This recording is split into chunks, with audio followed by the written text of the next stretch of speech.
Hello बच्चों, कैसे हो आप लोग। उम्मीद करता हूं आपका जेईई मेंस बहुत अच्छे से जा रहा होगा। जैसा कि आप लोगों का जेईई मेंस 1 हो चुका है, आप लोगों के बहुत अच्छे मार्क्स आए हैं। साथ ही आप लोग जेईई मेंस 2 को बहुत अच्छे से देने की कोशिश कर रहे होंगे।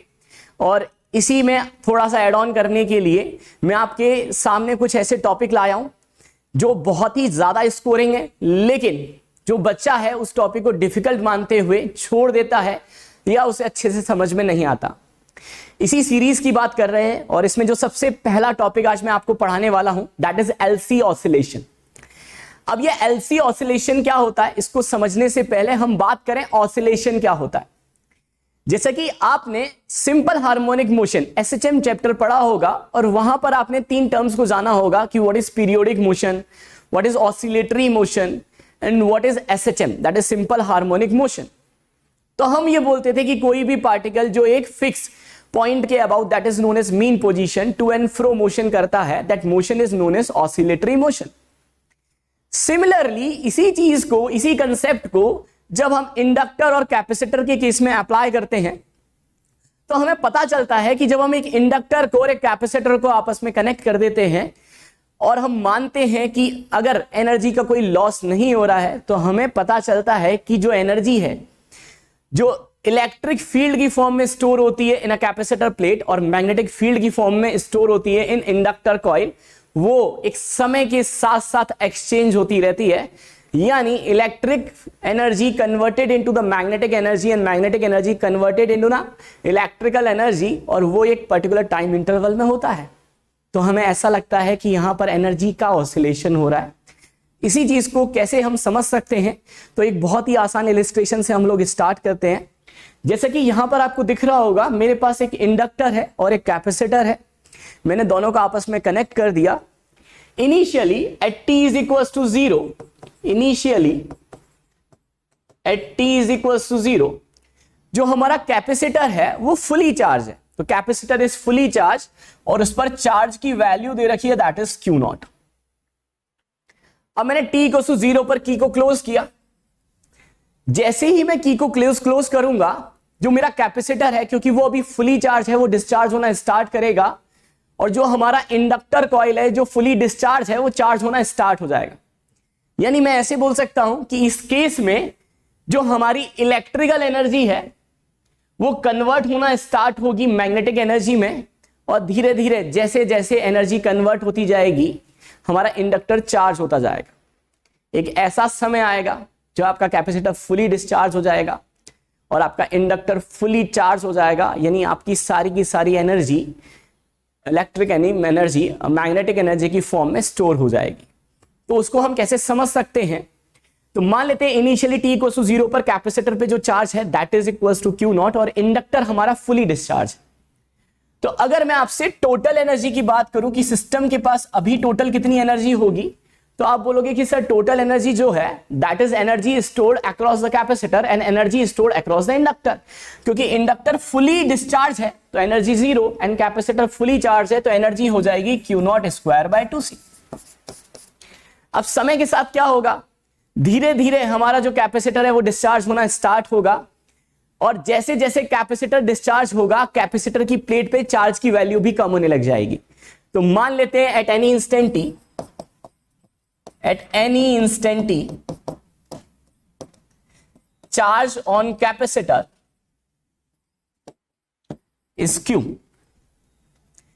अच्छा, कुछ अमाउंट ऑफ एनर्जी क्योंकि इंडक्टर कॉइल में भी स्टोर हो गई होगी, और आपको पता होता है किसी भी इंडक्टर के अक्रॉस कितनी एनर्जी स्टोर होगी, that is half Li square, where I is current passing through that circuit. तो अज्यूम कर लेते हैं उस वक्त करंट इन अ सर्किट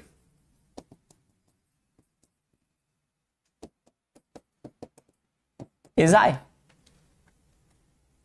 क्योंकि यहां पर अगर आप देखोगे ना तो मेरे पास सिर्फ एक कैपेसिटर है, एक इंडक्टर है, हम मान रहे हैं कि कोई रजिस्टर नहीं है, कहीं कोई हीट का लॉस नहीं हो रहा है, तो ओवरऑल जो एनर्जी है वो कंजर्व है। तो अगर मैं कंपेयर करूं कि मेरे पास इनिशियल एनर्जी जो t इक्वल टू 0 पर है और जो एनर्जी t इक्वल टू किसी भी इंस्टेंट पर है वो इक्वल होगी because there is no loss of energy. तो अगर मैं इनिशियल बोलूं कि u initial is equal to u final at any instant, initial energy की बात करोगे तो आपके पास जो इनिशियल एनर्जी है वो सिर्फ कैपेसिटर के अक्रॉस है, यानी in a form of electric field है, that is q not square by 2c। और फाइनल एनर्जी की बात करें एट एनी इंस्टेंट टी, अब हमें पता है कि कुछ एनर्जी जो है वो इंडक्टर कॉइल में भी स्टोर हो गई है। तो कैपेसिटर के अक्रॉस एनर्जी हो गई क्यू स्क्वायर बाय 2c और इंडक्टर के अक्रॉस एनर्जी हो गई हाफ LI स्क्वायर। क्लियर है यहां तक सबको बात? अब मेरे पास ये इक्वेशन आ गई और मैंने यहां पर दोनों को इक्वेट कर दिया। अगर मैं इस इक्वेशन को डिफरेंशिएट करूं विद रेस्पेक्ट टू टाइम, तो अब बहुत ही इंटरेस्टिंग बात आपको मिलेगी कि साहब ये वाली जो टर्म है ना, that is q not square by 2c, ये तो एक कांस्टेंट टर्म है और कांस्टेंट का जो डिफरेंशिएशन होता है वो तो जीरो है।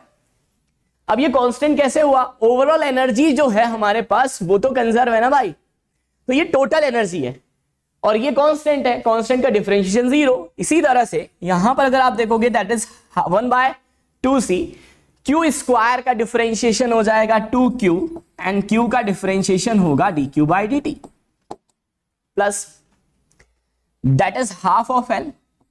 अगेन आई स्क्वायर का समय के साथ डिफरेंशिएशन करेंगे तो आई स्क्वायर का 2i, आई का di बाई dt। क्लियर हो रही है बात? यहां से अगर आप देखोगे 2 से 2 कैंसिल आउट हो गया, ये कैंसिल आउट हो गया। आपके पास इक्वेशन क्या बनी, इसको थोड़ा सा और समझने की कोशिश करते हैं, थोड़ा मॉडिफाई करते हैं। तो that is q into what is dq by dt, dq by dt is current. तो क्या मैं इसको ऐसे लिख सकता हूं क्या, that is 0 is equals to 1/c, that is q into i, dq by dt is i, plus L into I di by dt। और अगर आप यहां पे गौर से देखोगे तो आपको पता चलेगा जो करंट है ये कॉमन आके जीरो में चला गया। तो फाइनली आपके पास इक्वेशन क्या बनी, आपके पास इक्वेशन बनी, मैं क्या ऐसे लिख सकता हूं क्या, di by dt is equal to, इसको दूसरी साइड ले गए, that is equal to minus का q by L into c। और क्या मैं करंट को dq बाई dt लिख सकता हूं? तो अगर मैं करंट को dq बाई dt लिखूंगा तो आपके पास इक्वेशन बनेगी that is d by dt, current हो जाएगा आपके पास dq by dt is equal to minus का 1/LC इंटू क्यू। और यहां पर अगर आप इस इक्वेशन को देखोगे तो एक तरह से ये आपके पास आया, that is double differentiation of charge with respect to time, that is d2q by dt2 is equal to minus का 1/LC इंटू क्यू। और ये इक्वेशन देख के आपको कुछ पुरानी बातें याद आ जाएंगी। और वो पुरानी बातें क्या हैं, जब आपने SHM पढ़ा होगा तो आपने एक कंडीशन ऑफ SHM पढ़ा होगा कि कोई भी पार्टिकल SHM तब करेगा when the acceleration of the particle is equals to minus का ओमेगा स्क्वायर x, राइट। यहां से अगर मैं a को लिखना चाहूं तो मैं a को ऐसे ही लिख सकता हूं, that is double differentiation of x with respect to time is equals to minus का ओमेगा स्क्वायर x। और साहब यहां से अगर आप कंपेयर करने की कोशिश करोगे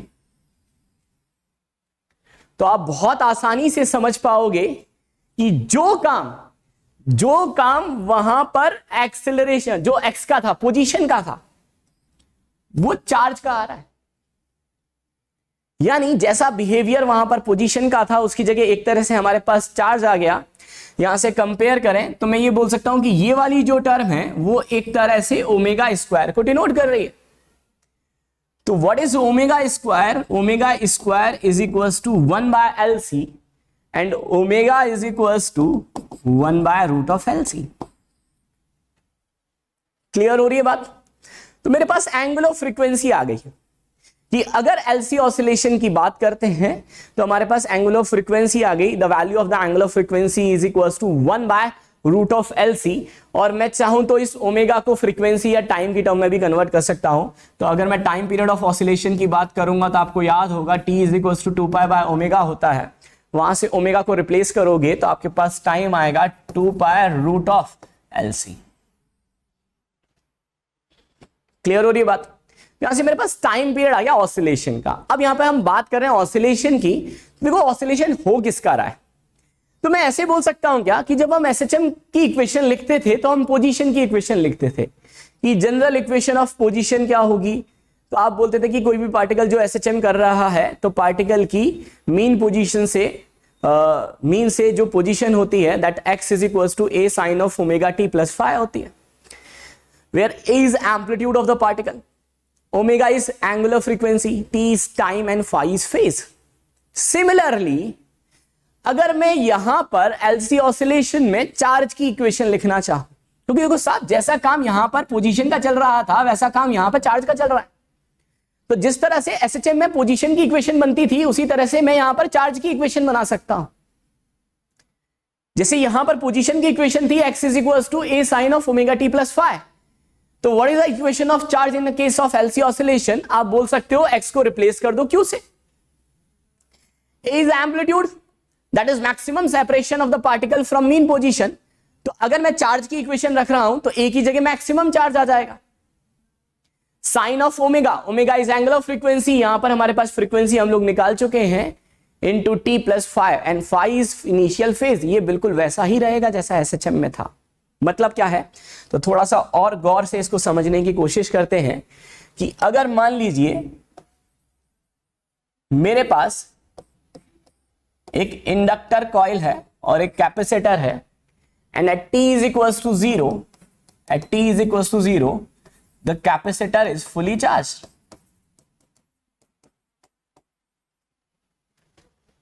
मान लीजिए कैपेसिटर पे जो चार्ज है दैट इज Q नॉट। अब अगर मैं आपसे कुछ पर्टिकुलर क्वेश्चंस पूछूं, जैसे सबसे पहले कि what will be the equation of charge, तो हम बोल सकते हैं कि जनरल इक्वेशन क्या होगी चार्ज की। तो हम इसको कंपेयर कर सकते हैं बिल्कुल पोजीशन से कि कोई भी पार्टिकल जो एसएचएम करता है तो उसकी जनरल इक्वेशन होती है x is equal to a sine of omega t plus phi. Similarly LC oscillation में आपने अभी देखा कि हमारे पास फाइनल इक्वेशन आई थी D square Q upon D T square is equal to minus का 1 by L C into Q. तो हमने देखा जो काम पोजीशन कर रही थी वो काम यहां पर कौन कर रहा है, चार्ज कर रहा है।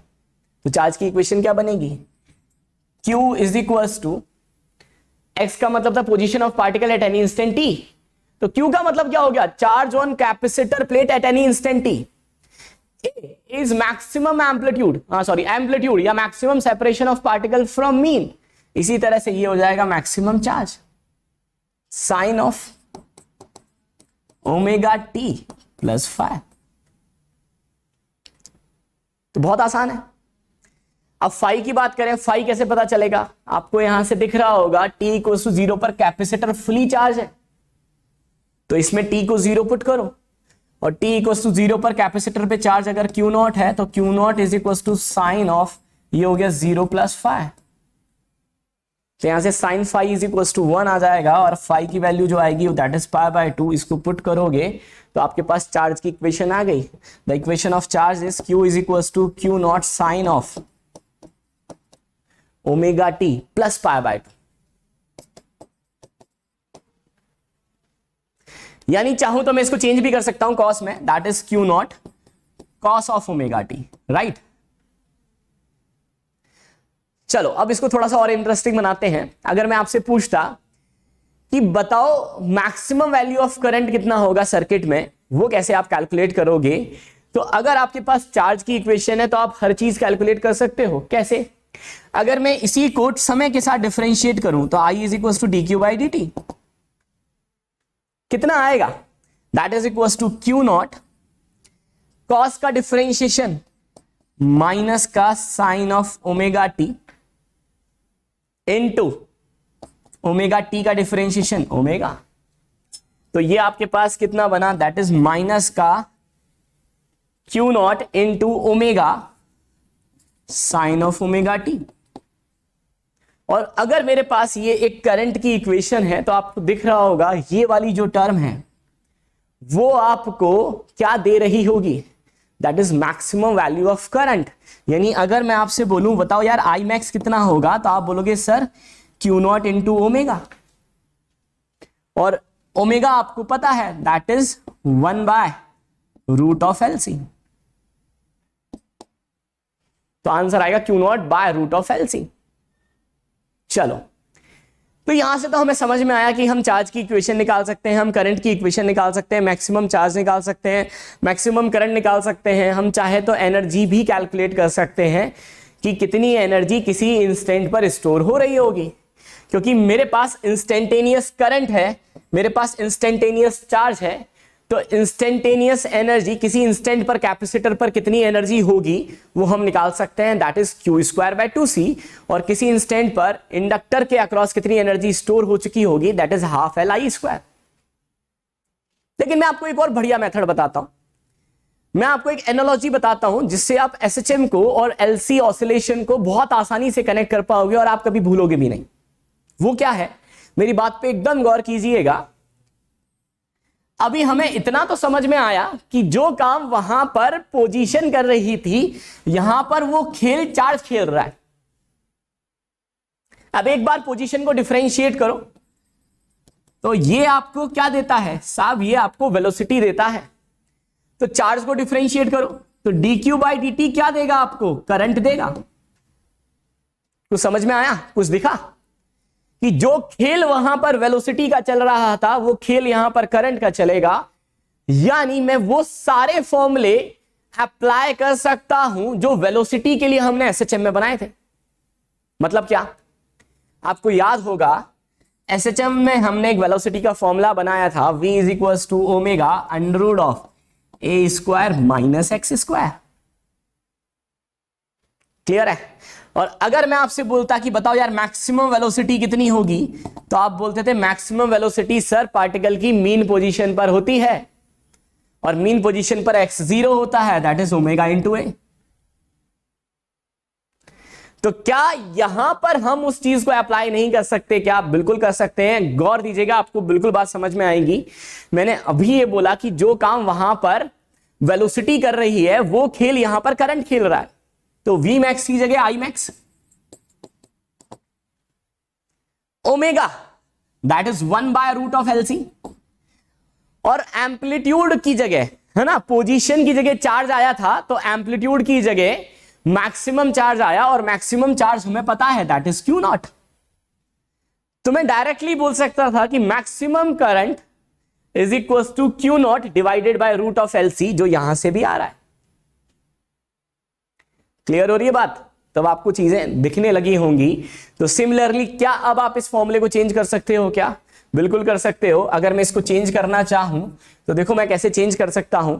मैं V को लिख सकता हूं I, omega √A is amplitude, amplitude को maximum charge that is Q0² - x is position होता था, तो यहां पर चार्ज एट एनी इंस्टेंट आएगा, दैट इज q²। और इस फॉर्मूले का यूज करके अगर मुझे किसी इंस्टेंट पर यह पता है कैपेसिटर प्लेट के अक्रॉस कितना चार्ज है, तो उस इंस्टेंट पर सर्किट में कितना करंट फ्लो हो रहा होगा वो मैं निकाल सकता हूं। क्लियर हो रही है बात यहां तक? तो हमें यह तो हुआ थ्योरेटिकल पार्ट। अब इसी चीज को और समझने के लिए कि हमारे जेई में इसके रिगार्डिंग किस तरह के क्वेश्चंस आए हैं, मैं आपके सामने कुछ क्वेश्चंस हम लोग करने वाले हैं, जिसको हमें इसको करने से कंसेप्ट भी समझ में आएगा और इसका एप्लीकेशन भी समझ में आएगा। तो आगे की तरफ चलते हैं। जैसे यहां पर एक बहुत ही जबरदस्त क्वेश्चन है, ठीक है, और ये क्वेश्चन क्या है कि मेरे पास एक इंडक्टर है, कैपेसिटर है, t = 0 पर capacitor is fully charge, t = 0 पर कैपेसिटर फुली चार्ज है। आपसे पूछा है find out the time interval after which the energy stored in form of the magnetic field and electric field is equal. इसका मतलब क्या है? इसने ये बोला है कि t = 0 पर कैपेसिटर फुली चार्ज था, तो सारी एनर्जी इलेक्ट्रिक फील्ड की फॉर्म में थी। धीरे धीरे कैपेसिटर डिस्चार्ज हुआ, इंडक्टर चार्ज होना स्टार्ट हुआ। एक ऐसा समय आएगा जब जितनी अमाउंट ऑफ एनर्जी कैपेसिटर के अक्रॉस स्टोर होगी उतनी amount of energy inductor coil के अक्रॉस होगी। तो आपसे पूछा ऐसा समय कब आएगा, वो टाइम की वैल्यू क्या होगी, तो वो हम कैसे निकाल सकते हैं? तो जैसा कि मैंने आपको अभी समझाया कि अगर आप इक्वेशन लिखना सीख गए तो आपको आंसर निकालने में कभी दिक्कत नहीं आएगी। जैसे कि अगर मैं इक्वेशन कैसे लिखूंगा भाई, हमेशा एसएचएम के क्वेश्चंस को कैसे करते थे, पोजीशन की इक्वेशन लिख के, यहां पर पोजीशन की जगह चार्ज आएगा। तो मान लेता हूं Q इज इक्वल टू, आपको कितना दे रखा था, that is Q nought sine of omega T plus 5। मैंने चार्ज की इक्वेशन लिखी। आपको दे रखा है T इक्वल टू 0 पर कैपेसिटर फुली चार्ज है, और अभी हमने देखा कि T इक्वल टू 0 अगर पुट करने से Q को Q नॉट रखोगे तो फाई की वैल्यू π/2 आएगी। तो हमारे पास इक्वेशन आ गई थी, तो हम बार बार रिपीट ना करते हुए डायरेक्टली उस इक्वेशन को लिख लेते हैं। समझ में है ना, फेस π/2 क्यों हुआ, क्योंकि T इक्वल टू 0 पर कैपेसिटर फुली चार्ज है। तो that is equal to Q not cos of omega T, ये बन गया। क्लियर होगी बात। अब यहां से अगर आप देखोगे